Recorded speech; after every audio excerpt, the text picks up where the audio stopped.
There's a subject that's basic to all of Torah understanding and basic to life, perhaps one of the most important subjects.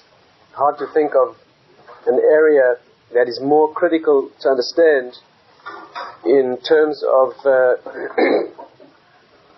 being successful in life than this message. It's a wonderful example of a principle that is taught in the deeper wisdom, Kabbalistic sources specifically, and that we can follow through in Torah history and development of the Jewish people, and also in the development of all inner experience. Let's try to identify that and see it through. We're now reading the Parshas in the Torah, we're now learning those sections in the Torah that deal with the beginnings, the very beginnings of the Jewish people, and as this follows through, this theme is one of the most important, and therefore one of the most important in the development of everything that is Jewish history and the life of every individual Jew, and in fact every human being. First of all, if you read those sources that talk about these deeper ideas, there's an idea that, again, to understand these things in their source is probably impossible for us, but let's note at least what the deepest level of Torah wisdom teaches, and then we'll see if we can begin to understand it by considering its application. Be very careful with these ideas because the words are always borrowed. Anything that you have from the deeper level of Torah teaching is always an idea that is, by definition, it is beyond words. The words themselves are only, when we talk about the secret wisdom, the fourth level of depth or derivation in any Torah subject, that area is called sod. Sod means the secret level. But the other level, the simple level, that's the first one. The level of that which is hinted or perhaps learnt by derivation, that's the second level. The third level is a very deep level that deep work needs to be done to bring it out. And the fourth level is called sod. Sod, that voyage, that journey into what's known as the orchard of Torah, Pardes, that fourth level is known as the secret world, the Kabbalistic world, the world of secret. People think that which is a secret, again, we hear all these things exactly the opposite to the way they should be heard. We think that which is secret because you haven't been told. To the English-speaking ear, we think that which is secret, wisdom, is secret because it's been kept secret. In other words, no one's told you. And that's why we refer to it as a secret. A secret is that which has not been divulged. Meaning that if someone would tell you, then you'd know about it. Yeah? So the picture you have is that there's a wisdom which underlies all wisdom. It's known as the secret wisdom. And it's esoteric. It's an esoteric wisdom. You don't know it. People don't tell you that secret. You need a lot of qualifications before someone will teach you. But if you have those qualifications, one day you'll learn Torah for many years. You'll be married. You'll be over 40 and you'll have... That concept we have is that it's a secret wisdom. When you have those qualifications and you have that level of depth and maturity, then somewhere in some forgotten corner of the old city of Yerushalayim, you'll find someone who will let you into the secret. He'll tell you the information, then you'll know it. It's a very serious misconception. The concept is not that it's secret wisdom that no one told you, and when they tell you, you'll know it. In Torah, the words always describe the essence of a thing. If something is secret because no one told you, then it's not essentially secret. The concept, again, you have to think about it more carefully than that. If the word secret is used, it means that the wisdom is intrinsically secret, which means that no one could ever tell you. That means there aren't any words. It's not that someone didn't tell you yet. It means it's that wisdom that doesn't live in words. Nobody could ever find the words to tell you. It's that which you must discover on your own. That's what it means. That's why in the tradition that is handed down about these things, it says that the master tells his disciple only the general headings or the general areas. And then he has to figure out for himself, he has to work out for himself the depth of the material. Because it cannot be put into words. And therefore one has to be extremely careful about the words that are used to convey the wisdom, because by definition those are not the words. In other words, what we're saying is, if you hear the words used and you think you've understood, then for sure you haven't understood. But if you feel confused and you haven't grasped it, then there's a possibility that you may in fact. That's the nature of that's the nature of the subject. And there's an idea that says as follows. I'm careful now because not to use the words out of their proper place. But it says in the sources that deal with these things that every time a light shines, it shines twice. But the light shines once, and that in fact is an illusion. The light then gets taken away, and it shines a second time, and that is the time that is meaningful. But it couldn't shine the second time unless it was there the first time. So it says, it's called the first light and the second light. Very deep Kabbalistic ideas, and it's a fundamental concept that all the deeper sources use in many different ways. First there's a darkness. The darkness is illuminated by light. Can't have a light unless there's darkness first. How the darkness develops is another story. We don't talk about that now. But there's a light that shines the first time. But by definition that light cannot last. The reason it can't last is because the sources say that it doesn't belong there. It's a light that belongs in a higher place and therefore it goes back to where it belongs.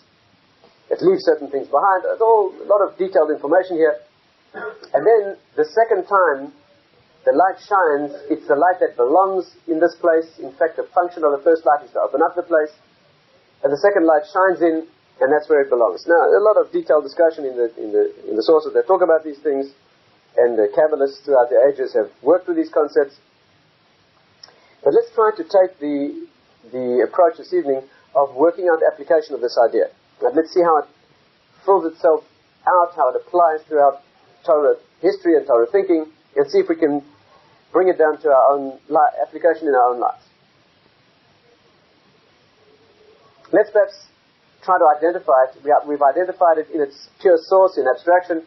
Let's try to identify it in its historical source, and see if we can generalize from there. If we look at the formation of the Jewish people, obviously, anything that happens throughout our history must be located in the moment of our formation. And I believe we've studied together in this forum the idea that everything that happens must have happened before. That in the development of a child, all is laid down in the moment of conception. When you see a pregnancy of a child developing throughout pregnancy, you see that all the features that the embryo develops, they must have been coded for in the genes. All that's happening in this process of development is what was laid down in the genes. In fact, the same sources say that the first light is the light that generates the conception, and the second light is the light that generates the development throughout the pregnancy. The one is the flash that begins the process, and the second is the process itself. If the Jewish people are formed by certain events, then it must be that those form the genes, if you like, of what we are, and we must find those same events reflected throughout everything that we've ever experienced. Let me make it practical and see if we can understand a bit better. Stay with me carefully. What happens when the Jewish people are formed? They were taken out of Egypt, right? And the process was one of a light being shone, and at the moment of greatest uplift, the light was taken away, and then there was a process of developing the light a second time in a completely different way. Let's try to work that out. In Egypt itself, in Mitzrayim, right, the Jewish people were enslaved. It was a time of tremendous darkness. Again, there's always the darkness before the light shines. In fact, the word Mitzrayim, if you think about it carefully, the word Mitzrayim, which means Egypt, right? In English the word Egypt means Egypt. But in Hebrew, Mitzrayim means a place of straitened circumstances. Meitzarim in Hebrew means to be squeezed where there's no room for spiritual development. There's no possibility of transcendence. In fact, the same deeper sources say that the word Mitzrayim spells Meitzar Yam. Meitzar Yam means a constriction of the 50.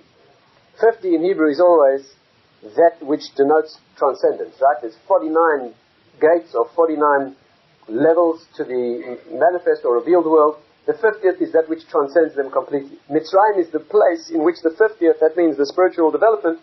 I mean, I'm sure your minds are racing ahead of me, right? I'm sure you didn't come this evening just to listen passively. I'm sure you're listening actively and your mind's already racing ahead. And your minds have already raced ahead to the process of the Exodus. And how many days did it take to reach the Sinai experience? 50 days, that's what you were about to say, right? 50 days. After the experience of darkness in Egypt, the Torah was given on the 50th day. That means there were 49 stages of development in the desert, and the 50th was the moment of transcendence. Torah is beyond all limitation. Torah is not the 50th step, it's that which is beyond all steps. It's essential to know this. You know that 49 days of Sfiras Omer, when we count the 49 days of Sfira, right, we count. We count from Pesach to Shavuot, right? From Pesach to Shavuot, we count 49 days.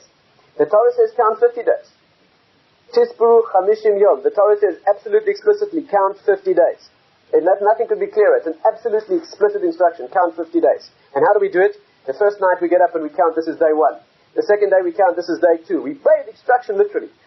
When it gets to the 50th day, we say nothing. On the 50th day, which is Shavuot itself, on that Chag, we don't count the 50th day of the Omer. Why do we only count 49? Are you with me? Why do we only count 49 days when the Torah says count 50 days? It says count 50 days. We count 49, we say nothing on the 50th. Why? Because it's basic to Torah understanding that the 50th is not a number. It's the concept of transcending number. It is that which is beyond all number. And therefore, the way we count the 50th day is by not counting it. By not giving it a number. If you gave it a number, then it would be one more than 49, just like 49 is one more than 48. You would be limiting it to a finite point on the line of numbers. And the whole concept of the 50th is that it's the spiritual meaning of that idea, is that it's that which transcends anything that can be quantified. And therefore we count 49 days, and when we enter the zone of the 50th, which is that which is beyond number, obviously we don't give it a number. We fulfill the instruction. Understand this? We fulfill the instruction to count 50 days, right, by not counting the 50th. It means we've now arrived in that zone which is Shavuot, the beginning of the Torah, which is Torah itself, which is by definition that which transcends all boundaries, all limits and all limitations. That is the concept of 50.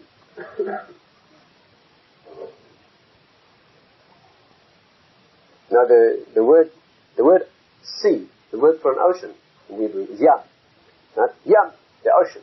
The letters of Yam are Yud Mem, which is 50. Remarkable thing. The Torah says, Aruka me eretz mida. It's measure. Understand? Again, if you speak another language other than Hebrew, you can't begin. And if you don't have control of, you don't have insight into the original text itself, then Torah is a very, very, very, very superficial, almost meaningless image and reflection of itself. The Prophet says, Aruka me eretz mida, the length of the Torah is longer than the land, urechava min hayam, and it's broader than the sea. So the unschooled ear hears a poetic expression. Torah is so vast that it's longer than all the land and it's broader than all the sea. But there's nothing poetic in Torah. Torah is all poetry. But it's poetry that has all meaning. And if you look carefully at the verse, Aruka me eretz mida, the word midah in Hebrew, which means a measure, adds up to 49. And Mem Dalada is 49. Which means that the measure of the Torah is longer than the land. You know what the difference is between the land and the sea? The land is that which has landmarks. It's a process. Right? Land is identified. The concept of land is that you can have a pathway through the land. Except for a desert. A desert is a special thing. Try and talk about that. But all land other than a desert is a place where there are landmarks and you can move. But in the ocean there are no landmarks. What's unique about the sea, and that's why the Torah refers to the land as long and the sea as wide. Wide is a concept that has nothing to do with going any place. It's a concept of how you feel when you're there. We describe this world as long and the next world as wide. Aruka me eretz mida means its length is longer than the land, its 49 levels are longer than the land, urechava min hayam, but its 50th dimension is broader than the sea. So we have a process of 49 steps, which are steps of development, and then there's the 50th, which transcends all.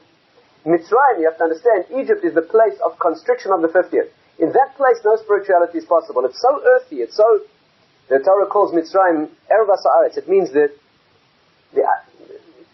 the words are so unrefined that in English it's impossible to repeat them. It means that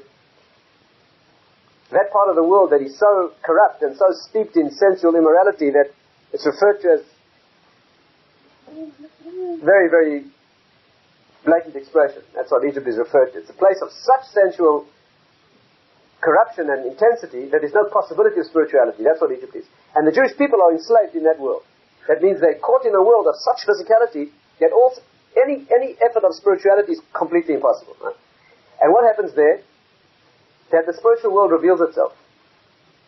At the end of the slavery, a process of upliftment begins, where the Jewish people begin to be uplifted one stage after another. Each plague that strikes the Egyptians is a further upliftment and revelation to the Jewish people of what the higher worlds really are. You know that the slavery ended with the first plague. Right? The slavery, the exile did not take, the exodus did not take place. That they had to wait until the night of the 10th plague. But the slavery ended with the first. And from then on, the Jewish people sat back and watched the show, basically. They sat back and watched Egypt destroyed, level after level. When they reached the night of the 10th night, when the firstborn were destroyed, Egyptian firstborn were destroyed, and that incredible moment of ending of the exile, and that moment of exodus began. Jewish people went out of Egypt. It was an unprecedented high. What people saw then, they saw a measure of divine revelation that was impossible to conceive of before. You're talking about a people for hundreds of years who'd been enslaved, in the most brutal and psychologically and physically brutal circumstances, living only on a vague memory of a faith that they had from their previous generations. They were uplifted to an unprecedented extent. What happened after that? 7 days, right? You remember 7 days walking to the Red Sea, and then the sea split. That was the highest moment that any human being had ever experienced. The Gemara says that at that moment, the lowliest of the Jewish people, completely undeveloped member of the Jewish people then, saw more than the greatest prophet ever saw subsequently. An unbelievable revelation. They saw 7 levels of tremendous moment of intensity. And then comes the surprise. Stay carefully with me. What happened at that moment of incredible intensity was that after that they were dropped in the desert, and they had to move through 49 stages, 42 more days, completing 49 stages, of arriving at the 50th, which was the giving of the Torah, which so far surpassed the intensity of what they'd seen before that there's no way to describe the difference. Let's just get the pathway clear. And we'll try and explain what it means, but first let's get the observation clear, the facts. First is a process of darkness, right? They're enslaved. It means all kinds of slavery. So intense the slavery, almost no possibility of redemption. And then the redemption begins. And what happens? There's level after level of revelation. The light begins to shine. An incredible intensity of light. When it gets to its peak, it reveals 7 days later that really was nothing. There's such a blaze of spiritual light that it's impossible for us to begin to imagine what it was like. And then the opposite occurs. Then they get put in the desert, and they have to struggle through the desert in order to get to a light that comes after that makes the previous one pale into insignificance, the second light. What does this mean? First of all, just let's understand the process. You know, a desert, let's understand, what does it mean walking through a desert? Let's get that clear. Yeah? We understand that when the plagues occurred and all evil was destroyed in Egypt, the Jewish people saw Hashem's hand clearly. And they saw tremendous revelation of His presence. What does it mean when He left them in the desert to move through the... You know that, in simple terms, the desert means a place of sand where there's no water. Now, that's what desert means when you're 6 years old. When you're 16 and 26 and 36 and you've learned Torah, then you should be forming a much more sophisticated concept of what all these things mean. Of course it means a desert. Of course it means they walk through a place of sand. But it means much more than that. The concept of a desert is a place in which there is no life. If in the physical description it means a place of only sand where nothing grows and there's no water, then on the spiritual plane it means a world of death energies. You know that the word midbar in Hebrew is from the root dabar. Dabar means speech. Dabar means, dibur in Hebrew, that root means intelligent transmission, intelligent translation of an abstract idea into manifest form. It means control. It means meaningful control. Yad ber amin tachtenu means when one nation has control over other nations and the other nations follow the directives of this nation. That's what Yad ber means. It's a place of intelligent direction. That's what it means. Midbar is the place in which there's no direction. And it's one of those remarkable words in Hebrew that mean two opposite extremes in the same word. Right? A place of no speech. It's a place of total desolation. There's no voice, there's no speech. There's no meaningful manifestation. Nothing speaks to you in the desert. There's no...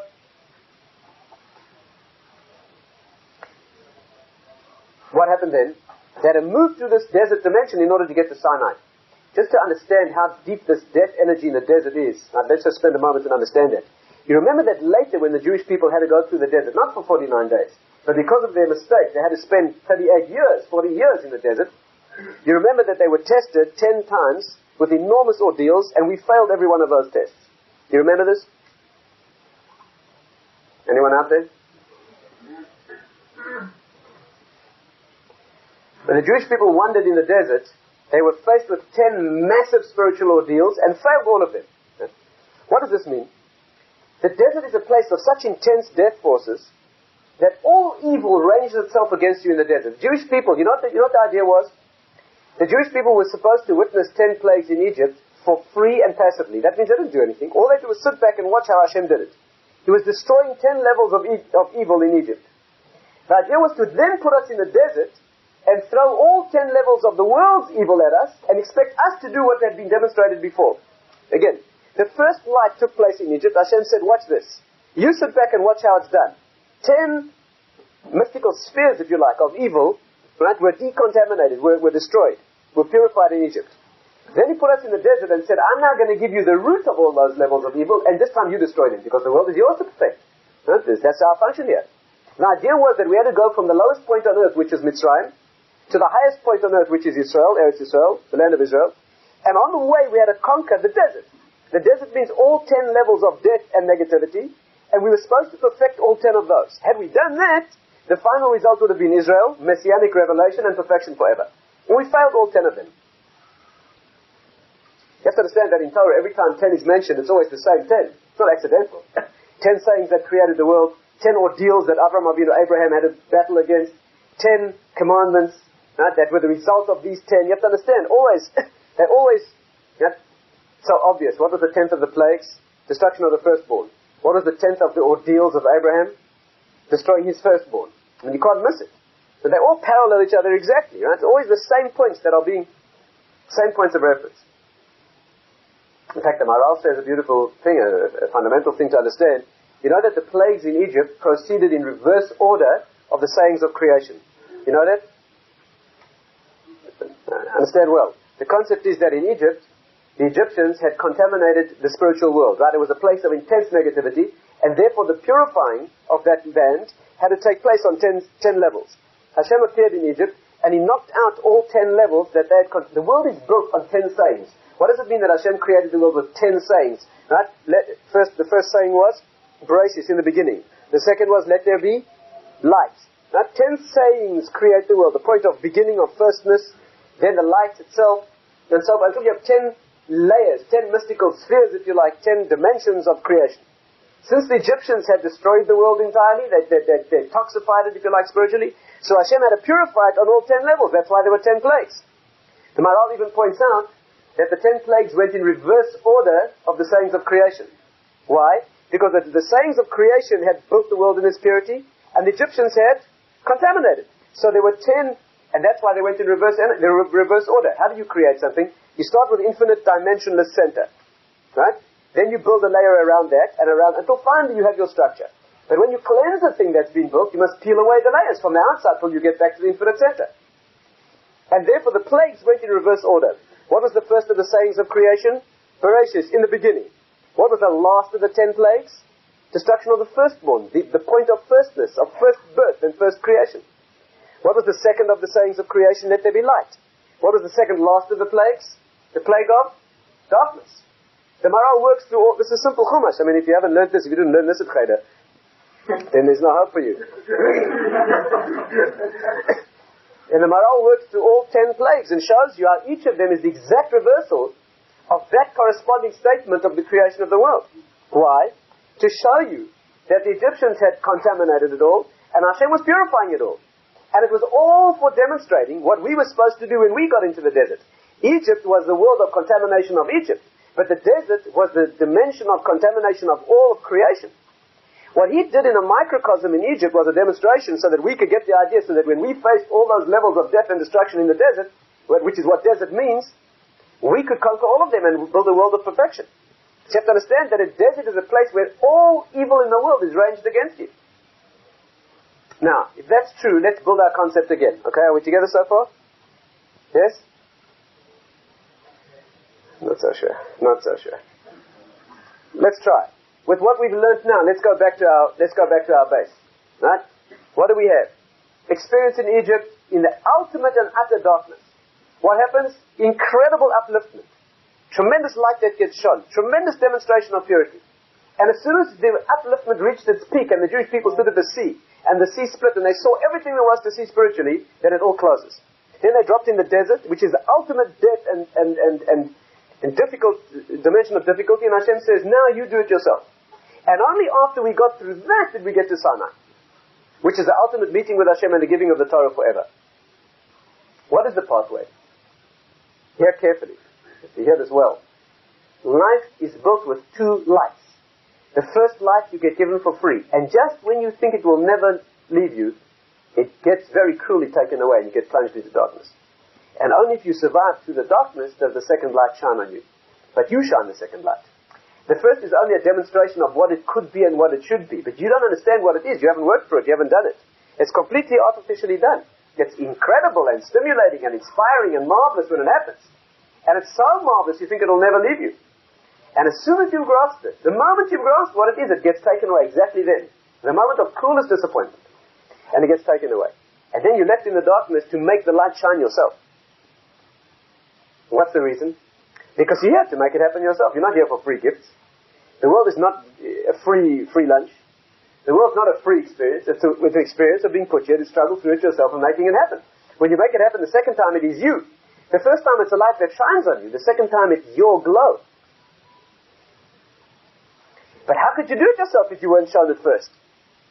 So what happens is you get shown it first artificially, and just when you thought you've understood it, and just when you think that you've done it yourself, because you know it's an illusion, then you get let down with a terrible crash. Terrible. And then you realize, but now you realize that it could be done. You've been there once. Now you have to struggle through the desert on your own, battling all hell and all evil, to get back to make it a genuine experience the second time. And let's try to take this root pattern and see if we can apply it and see if we can... The truth is, this applies to every single experience in life. Every new friendship, every intellectual experience, every revelation, everything that you realize, everything that you come across, every human experience, every physical experience, every experience within marriage, what marriage is itself. All human experience is subject to a free gift first, a cruel disappointment, and only if you realize what the pattern is and struggle through the disappointment and make it happen, you get to the real thing at the end.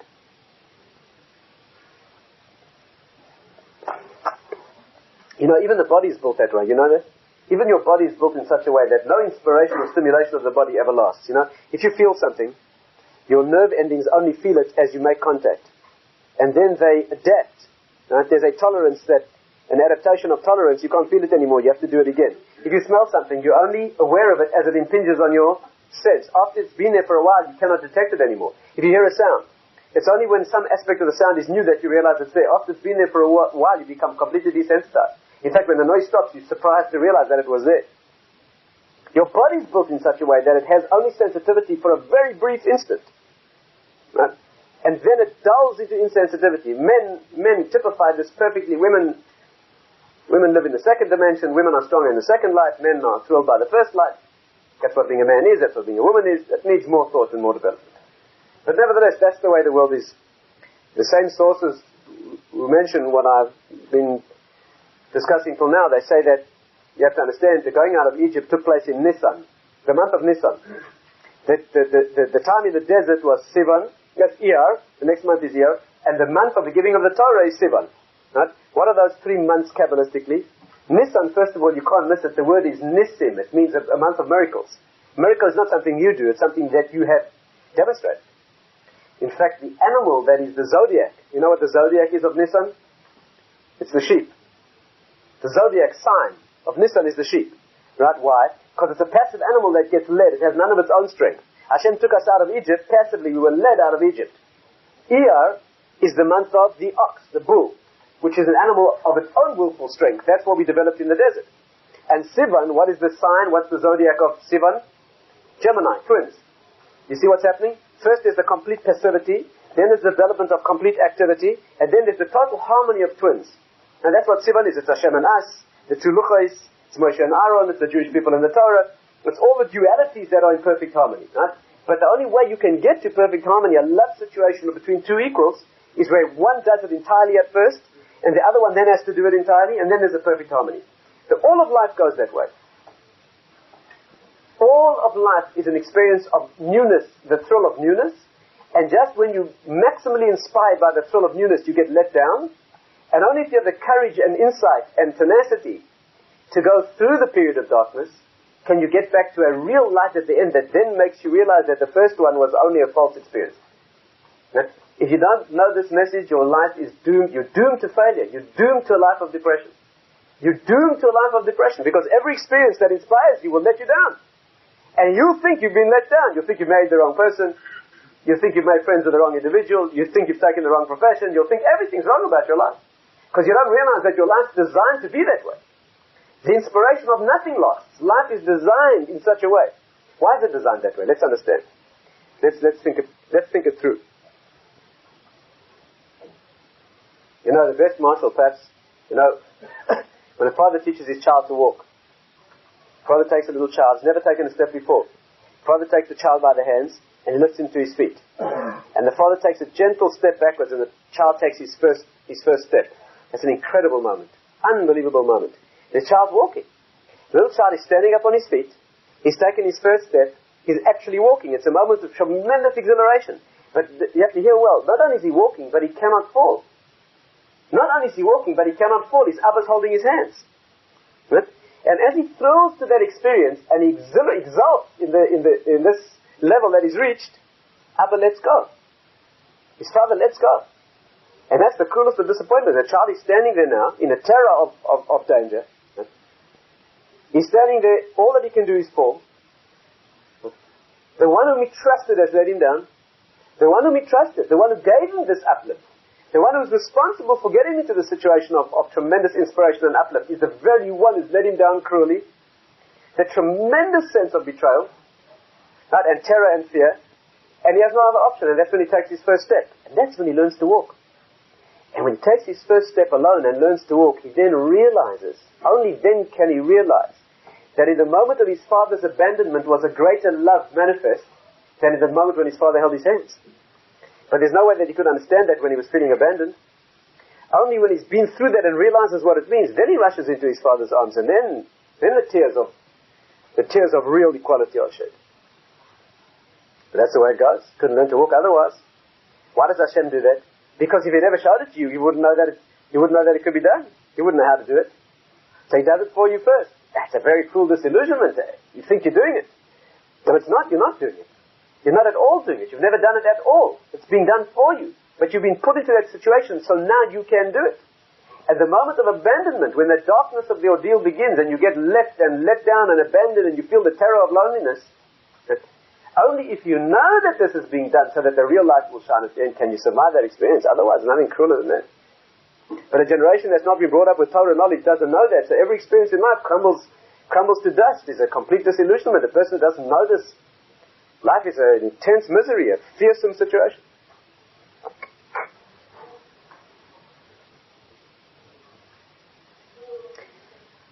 A Jew has to know that every time you have an uplifting experience, you have to be very, very hesitant about it. Very, very wise and hesitant about it. Not get carried away. Get carried away. Not foolishly think that this can never end. On the contrary, every time you have an uplifting experience, you have to grasp from that moment what you meant to grasp at. You grasp the exaltation and the elevation and the up. You have to understand. That's what it's meant for, but you have to understand it's going to go. And it's meant to go. And you should be so prepared for it that the moment it goes, you move right in yourself. Then the whole experience can be one of... Let's try and examine a few experiences in life and see if we can see this pattern. There's no question that the most important one is marriage. That's the most intense disaster of misunderstanding of this area. But let's work through a few more basic experiences until we get there. You realize, of course, that if this is the basic pattern of all life experience, then it has to be, please concentrate with me. If you take life as a timeline, if this pattern that we're describing is the experience of all life, it's an accurate description of all life, then it follows that no matter where you cut the timeline, you should be able to perceive two stages. Can you see that? Again, if this is a basic building block of all of life, it doesn't matter whether you look at life as an entire span in which you'll see a first phase and a second phase, or you look at a first phase only, you'll see a first and a second phase. It doesn't matter how big or how small you cut a segment. If by definition this is the root, then every part must contain the pattern of the whole. Can you see that? Not convinced. One of the deepest teachings in the spiritual wisdom is that every part always contains the same pattern as the whole. That's how Hashem's unity penetrates down to the smallest fragment of reality. That even what appears to be the smallest differentiated fragment of reality is in fact enough to teach you about the whole. You never have to look at anything. You can look at any part of reality to learn about the whole. Is this clear? You don't have to look at the whole. You can take one atom, one molecule. You can take anything you like. It teaches you about the whole world. There are sources that say when the Jewish people stood at Sinai, any Jew present could have manufactured a whole universe from any verse in the Torah. Not from the whole Torah. Just knowledge of any verse in the Torah would have been enough to reproduce the whole world. A simple, I don't see too many enlightened faces. Let's take a simple example. Unfortunately, we are people, we have to bring it down to our own bodies. From my flesh, I see these. You should see all of this from your flesh. You know how the human body is built? In every cell of the body, there are the genes of the whole body. Isn't that remarkable? It's a remarkable thing. It didn't have to be that way. I think we've discussed this before. But the simple engineering solution to how to build the body would be that you have one genetic complement in the first cell. When it divides into 2 and to 4 and to 8 and to 16 and so forth, the parts of that genetic string that are going to code for feet should go down to feet. And the parts that will code for eyes should go to where the eyes are. Are you with me? Each part of the body should get the little piece that manufactures what it is. But that's not how the body works. Do you know how the body works? When that first cell of the child is being formed in the moment of conception, as the pregnancy develops, the first cell divides into 2 identical cells. 2 identical cells. The 2 divide into 4 identical cells. In fact, the proof is that if you pluck one of them out and put it on its own, it will grow into an entire human being, not a quarter. You don't get a quarter of a human being if you take one of those cells. You get an entire human being. And when it becomes 8 and 16 and 32 and 64, you can pluck any of them out and you'll grow an entire human being. Not 1/64th of a human being. You won't grow a finger. So it is. And what happens? After it's divided a certain number of times, and you have so many identical cells with the same full genetic complement in each of them, some of them start becoming feet and some start becoming a head. Science has no clue about how that happens. They're all the same, you understand? They all got the same genetic message. Finally, when the whole thing's expressed, what do you have? You have cells in your toes that have got a full genetic complement. Each cell from your toe has the whole code for all of you, except the part that says toes is working, and the other parts are sleeping. They're dormant. The light is not shining there. And in the back of your eye, in the retina, the cells that make up your retina, each of them has the genes for the whole body. But the part that says eyes is busy making eyes, and the rest is sleeping. You could take any cell from any part of your body and duplicate your entire self. Why anybody would want to do that beats me. But the point is, you could do that. You could replicate your entire self from any cell in your body. Any part always has the total within it. So if you take life, and we say that the most basic message, right, one of the deepest secrets of the pattern of life, is that there's a first phase which is free and inspirational, and then it gets taken away, and the second phase is dark and difficult, then it must follow that wherever you cut life, you'll find the same thing. Is this clear now?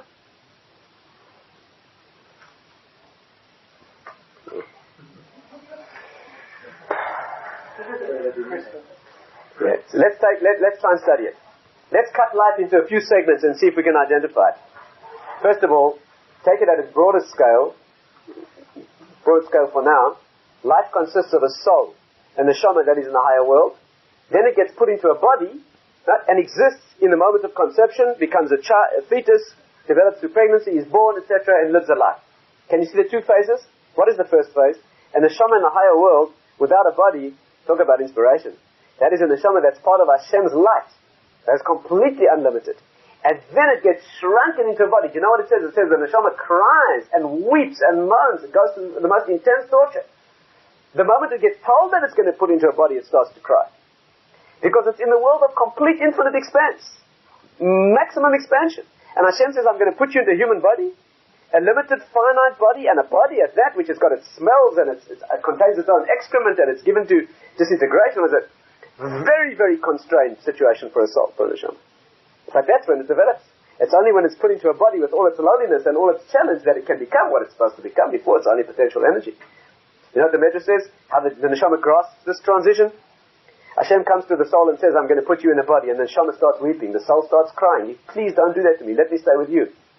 And Hashem says to this weeping soul, I'll put you in a body for only 1 second. And then you can choose. So the neshama agrees.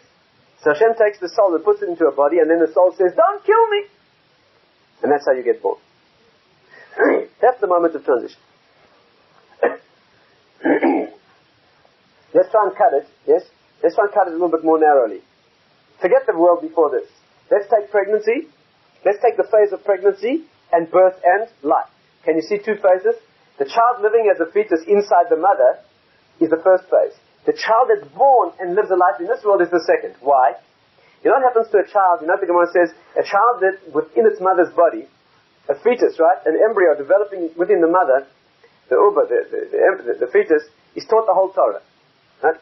A malach, an angel appears, learns Torah with the child throughout its months of pregnancy.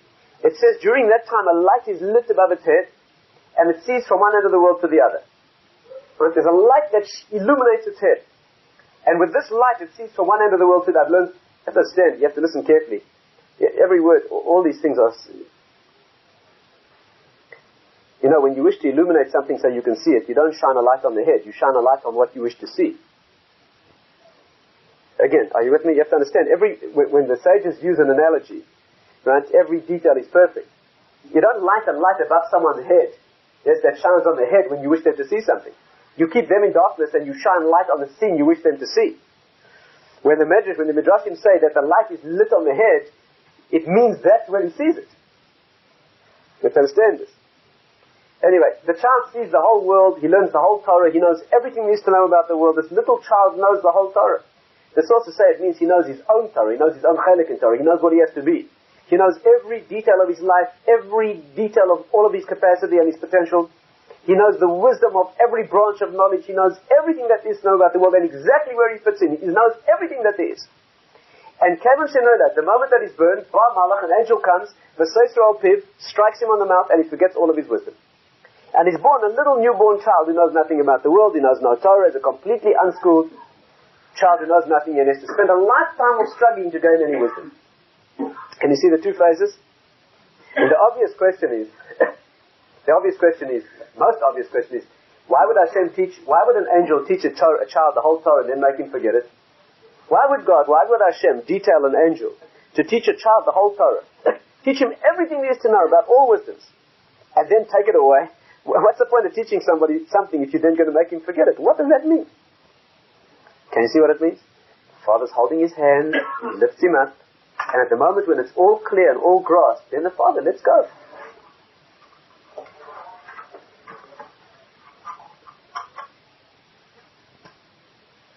See, what happens is this: the child gets taught the whole Torah, and then at the last moment as he's about to be born, it gets taken away. But it's not taken away. It's not taken away. You have to understand this. Listen well. When the Father holds the child's hands and he takes his first step and then the Father lets go, he doesn't take away the experience. He just lets go. But there's a memory lingering on of what that first step felt like. You don't have it anymore. Now you just feel terror. But deep within you is a knowledge of how it felt. All you have to do is really do it again. When Hashem takes away the Torah that this child is, when the child's born, it doesn't mean taken away. It's been driven deep into your subconscious, but it's all there. It's all there. It's swirling around just beneath the surface, and it's just out of reach, but you've been there once. And any ordeal in life, and any challenge, and any intellectual challenge, and any emotional challenge, you've been there once before. Sometimes you actually feel it. You've been there once before.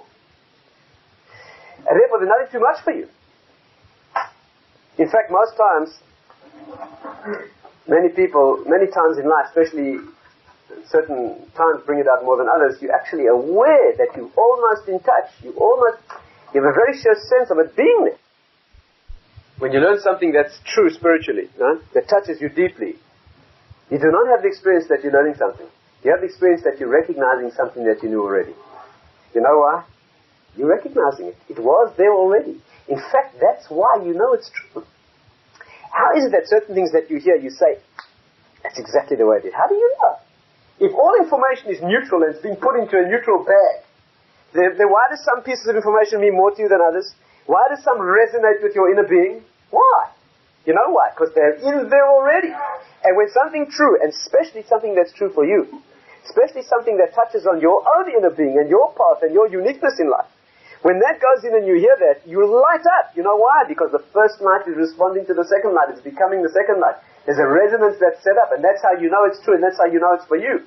And all you ever have to do is just sensitize yourself to who you really are. That's all you need. Instead of being confused and looking to the outside all the time. All you have to know is who you are. That's what. So let it speak. You know, in Torah learning, people who learn Torah, so many applications. Person learns Torah. People sit in the best meditation, start learning. Suddenly, as you're learning, an original thought occurs to you. It's called a chidush.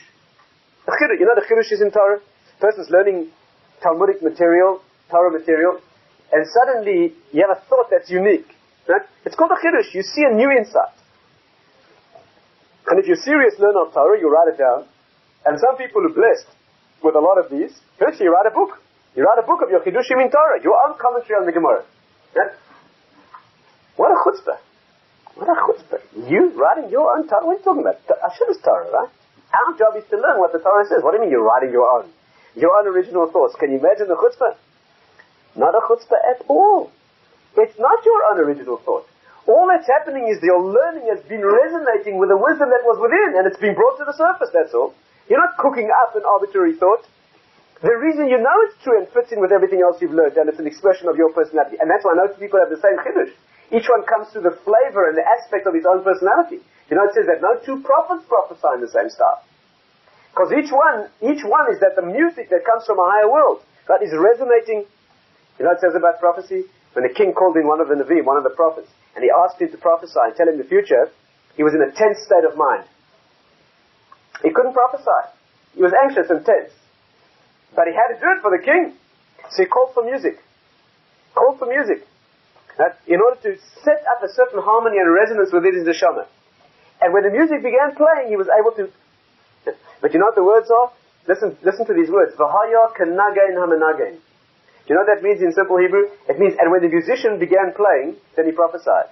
V'haya kenagain hamenagain. When the music began to be played by the musician, then he lifted himself into a higher world. But you know what the words literally mean? When the musician became the music. That's what it is. V'haya kenagain hamenagain. When the musician became like his music. That means, you understand, when he descended into the inner core of what he really was, that's the experience of prophecy. And therefore, the message is that everything you experience in life is only the second attempt where you're building it for yourself, but it was there once before, and you've been there before, and you know how to do it, and you've conquered this thing before. Except, first, it was given for free. First, it was just a demonstration. Let's cut life a little bit more fine. I mean, you can do this every bit of time this evening. You have to go home and do the homework yourself of putting every experience you've ever had through this thing. And if you wonder why you always feel disappointment, why you never feel the thrill that you felt the first time you did something, why you always get let down, the good time never lasts. A good time never lasts, always lets you down. And the more desperately you want it to last, the more cruelly it lets you down. Right? There's nothing wrong with you, there's nothing wrong with the experience. That's the way the world's built. And if it weren't built that way, there'd be nothing you could ever do. Of course, we want the free thrill of the first experience. That's all. That's what we want. We want the quick fix. We want the quick uplift. We want our hands to be held in the word. That's all we want. But that's not what life's about. That's not what life's about. Personal maturity knows that that's artificial. They wait for that to be taken away. Then they start putting the work in. Then there's a genuine light that shines. Not one that doesn't belong here, one that belongs here. You know what life is if you take it from the moment of birth on? You can divide it up any way you like. You have childhood and adulthood. Yes? The childhood years and the years of being an adult. Can you see the difference? Being a child and a teenager, you can split it up more, but it's for lack of time. Being a child and a teenager, you know what those years are? Years of tremendous inspiration and sense of no limitation. Know that? Children, healthy, normal, psychologically healthy children and teenagers have a sense of incredible wonder, richness of emotion, richness of experience, a belief that they can be anything and do anything. But when you get a little older, it doesn't last. And people say to me, Rabbi, I think I've died inside. I say, why? See, when I was 18, I could cry so richly and laugh so richly. The world was larger than life. Everything was so incredibly rich. And now, everything's flat. They think there's something there's nothing psychologically wrong. That's how you're designed to be. Now you're in your real situation. When you were 8 and 18, you were given a completely artificial dose of the sense. The truth is, it's not artificial. You really were capable of being anything and doing anything. That's the truth. You were. But then it got taken away so you could get busy doing it.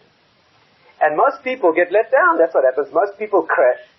And they feel that when they were younger, they were rich and alive, and life was the way it was supposed to be. And now they've been shortchanged. Some people don't. Some people just live right on in the fantasy, especially men. They live right on in the fantasy of being a 5-year-old for the rest of their lives. Yes? And just like when they were 18, they were convinced that they were the world's greatest intellect, chess player, womanizer, musician, movie star, etc. When they 28 and 38 and 48 and 58 and believe me, 68, they still continue believing that they are still the world's greatest, you name it. Just haven't had time to sort of do it yet, but they'll get there. You know, that's how the male mind deals with this problem. Because what's his alternative? What's alternative? You either keep fantasizing that you've done it, or you crash into abysmal despair and depression. That's what you do. There's no other option. You either crash into despair, or you pretend that you've made it. The real solution, of course, is to do it and make it. But that's hard work. But the uniqueness of childhood, if you remember your childhood, you remember that you had no sense of limitation. That you were convinced, you ask a 5-year-old what he wants to be. He'll tell you the most bizarre combination of impossibilities. Why? Because he's built with inspiration. The uniqueness of his consciousness, then Hashem gives him an incredible gift of inspiration so that he can begin to discover who he is. Then Hashem takes it away and says, now do it, you like it, now you do it. And you see children going through points in their lives when they suddenly begin a sense of limitation. I was walking to shul with my little son. He was 6 years old at the time. And suddenly, we're walking along, it's been quiet for 2 minutes, which is extremely unusual. And then, with a very worried look, he looks up at me and he says, Abba, I'm not sure if I'm going to marry Debbie or Frida. My little neighbor, see? So I said, Then he said to me with a look of real worry, he said, but Abba, whichever one I marry, the other one's going to be so upset. Fine. We walk a few minutes more, and as we're walking up the steps to shul, he stops cold in his tracks, and he looks at me with real concern, and he says to me, but Abba, whoever I marry, all the others are going to be so upset. I said, see? In his little mind, for the first time, he's realizing that's like not all possible. You've got to give up some to have. Not so simple. But childhood and teenage years, those are given, the nature of them. That is a sense of overwhelming inspiration. It's not real, of course, because nothing's been manufactured, nothing's been built, you haven't done it, you haven't learned to walk, you're just being taken on artificially. And there's so many details of childhood that apply. Again, we don't have time to go. You know that if a child or a teenager is shown some aspect of greatness, do you know what immediately happens? It sets up a resonance within their own neshama that they want to be that thing. You know that? All you have to do is take a young child or a teenager to an experience. It can be the most ridiculous kind. It can be a secret agent or a cowboy. It can be anything stupid. Because these days, what do we show children of greatness? Do we show children any real greatness? No, but the children see in this generation people who've really worked on themselves and achieved refinement and self-control. Do we show them that? We don't show them that. We show them people who've developed incredible appetites and lusts. That's what we show them. But whatever it is, whatever you show the child goes home that day and starts practicing. That day starts practicing, whatever the skill was. Tremendous sense of inspiration, and I can do it and I can be it, and he goes and he fully believes he's going to be it. Until the next day he's showing something else and he tries to be that. That's what it is. But when you're older, if you don't fantasize, then you know that actually you aren't the world's greatest anything. And that's the coolness of this experience. And it happens in everything. If you look in the Baal Tshuva world, right? Those younger people who've lived a life that's not exactly a Torah life, brought up that way, and they become more aware, they become more observant, they get more involved. You know what happens if you speak to them? You'll find that they've been through 2 phases. You know that? The first phase was an unreal uplift. They met a certain rabbi, a certain teacher, they went to certain lectures or certain educational, and they read certain works, and they were tremendously inspired, flying. You know, if you meet those people 2 years later or 3 years later, you know what they're going through? Not flying, they're going through hard work. A lot of hard work. Because the first time you hear those sources and you see those things and it resonates with you and you know what it is, it's an incredible inspiration. You fly. But just when you get the feel of what it is, then Hashem takes it away and says, you like it? Now become it. Do it. Walk through the desert now. Get to Sinai yourself. You know, once a certain young man, he was standing, remember, went through this process himself, and he was standing at a chuppah, the chassan in Yerushalayim, standing next to a certain Rosh Hashiva. And it so happens that this Rosh Hashiva had done the same thing himself 30 years before. He was a person, he used to go to all night parties, and now he's a great Rosh Hashiva. He looked down at this young man and he said to him, how's it going in yeshiva? So the young man said to him, you know, Rabbi so-and-so, it's very hard, it's very hard, it's amazing. When I started out, every line of Gemara that I learned was an unbelievable insight. I was flying. Now I sit in the base medrash for hour after hour after hour, and I feel like I'm sweating blood. It's all labor, it's all incredibly hard work. And he smiled down at him and he said, I see you're in phase 2. It was a tremendous revelation. That young man realized at that moment that that's the way it's supposed to be. Not that he lost it, he thought he lost it. He thought he was so talented. He used to have Gemara Shirim and he used to snap out the answers and twig onto the... Then Hashem takes it away. And of course the greatest experience here, we don't have time for... Let's just deal with a few minutes marriage. Marriage is the greatest example of this experience. And if you misunderstand this, then your life is... You're guaranteed disaster. Guaranteed disaster. And I would say that of all the marriages that are ending in divorce now, especially young marriages, which is a characteristic we're having now. Many marriages, by far the majority, more than 50%. In most communities, the reported level is 60%. In California today, in the Jewish community, they report the divorce rate at 60 to 70%. And that's a community where very few people get married in the first place. So do you understand that those who get married probably have some sense of, at least something, there's some sense of commitment, compared to all those who don't bother. In the most old-fashioned old-fashioned communities where values are still being conserved, the divorce rate is over 50% in the Jewish world. It's climbing in the religious world, you should know that. In the genuinely, deeply religious world, the divorce rate is climbing rapidly. It's still under 1%. But it's climbing. It's climbing as the secular values are creeping in. You know why? Because a relationship with a woman, a relationship between a man and a woman has got 2 phases. There's an inspiration that is given for free that is meaningless in the beginning. And then it gets taken away. You know when it gets taken away? At the moment you think it's going to last forever. The exact moment that you think it can never die, that's exactly when it gets taken away. And the first phase is called romance. In secular, in our culture we call that romance. Romance. And the second phase is called love. Do you know that in Hebrew we don't have a name for romance? You know that? In Hebrew, in Torah, that we've learned before, we've studied before the idea that every meaningful concept has a name in Torah, because that is the essence of the concept.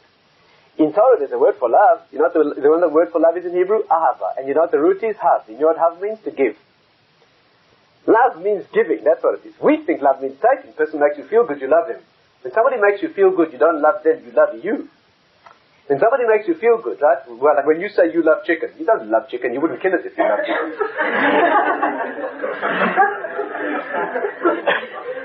You love you. When you say you love someone and you mean they make you feel good, you don't love them, you mean you using them. That's what you mean. That's not love. Love is giving. That's why it's based on the word ava, to give.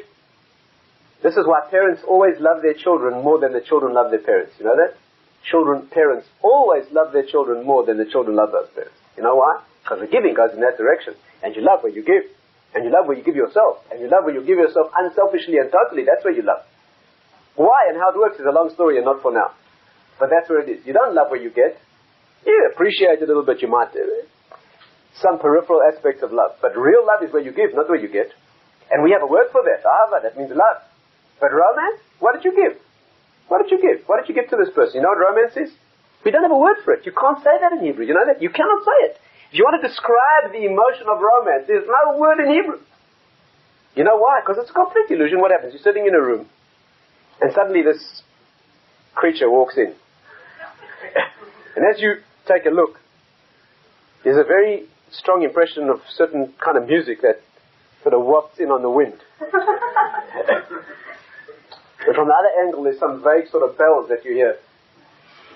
And you get this sort of tight asthmatic feeling, and it's a little hard to breathe. But what is all this?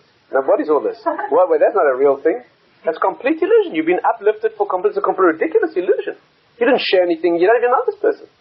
You don't know them. You've certainly never given anything. You've shared nothing and given nothing, and you've got asthma.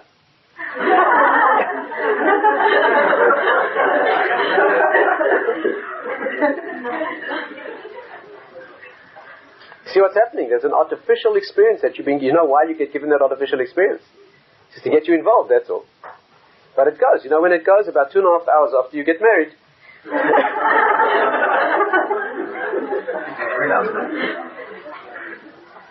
It goes. That's what happens. That's what happens. And it's not a mistake. You know when there's a rabbi, knuckles are white on the table, says, I married the wrong girl. So how long have you been married? It's 2.5 months. So what do you mean she's the wrong girl? Why she's the wrong girl? Said, Rabbi, when I saw her first, I couldn't breathe. Couldn't breathe. I used to look at her and I could not breathe. I had life-threatening asthma when I took a look at her. Now I've been married for 2.5 months, breathing fine. Explain to the young man, you married the wrong girl. That's the way it goes. If you're married for 30 years and you still have asthma, you better see me privately because... And if you've been married for 35 years and you hear bells and music, arrange a consultation for you because...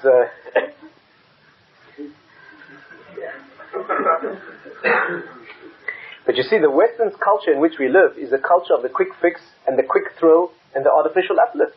And so what do they do in Western culture? They describe a picture that is a picture of romance and they call it love. And young Jews are brought up thinking that that's what love is. And therefore when they experience that, they don't know that that's called romance that doesn't even have a word in Hebrew. They think it's love.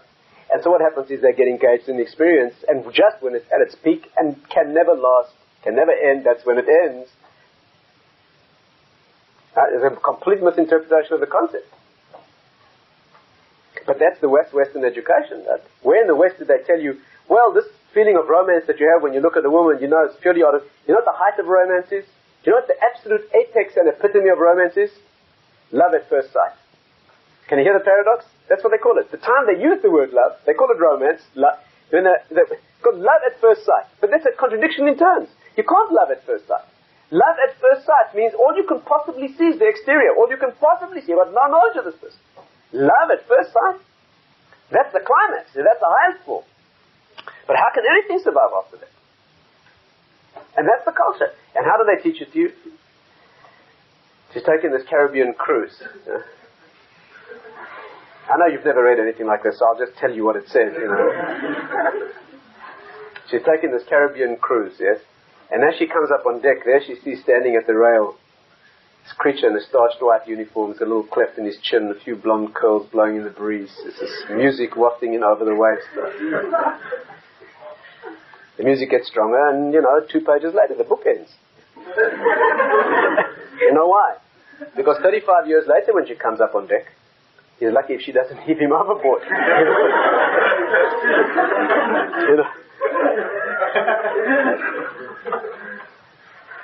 Yeah, but that's where those books end, and that's where those movies end. They end right after that because there's no duration of such things. But in Torah, we don't think that way. We know that the first experience, the genuine thing, it's an illusion, but it's genuine. It's genuine. The father picks the child up and he gets him to walk. The child gets tremendous inspiration. In fact, that's where he learns what it is. You know what marriage should be? You know what love should be? Love should be an experience where with that first thrill. That first thrill is richly felt. Of course it is. It's given for a purpose. But you never be fooled thinking that that's what love is. And after that first rich thrill is felt, the person should know that this isn't going to last. As soon as it settles into familiarity, it will go. But if you're prepared for it, and you're prepared to start transitioning from the experience of artificial thrill to the experience of giving, if you can transition from the experience of taking to the experience of giving, so then you transform romance into love in a smooth transition, why not?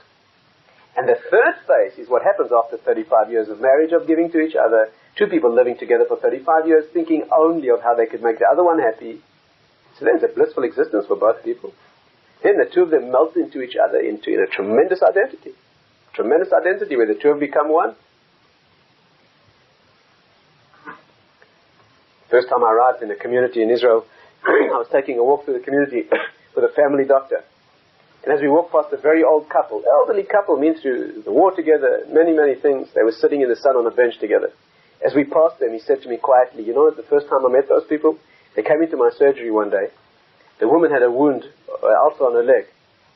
And the two of them sat down across from my desk, and the woman began to expose her leg. And as she busied herself with exposing the ulcer so that I could see it, the husband leaned across the desk and he said, Doctor, we have a sore leg. We have a sore leg. That's a relationship. He didn't say she or it.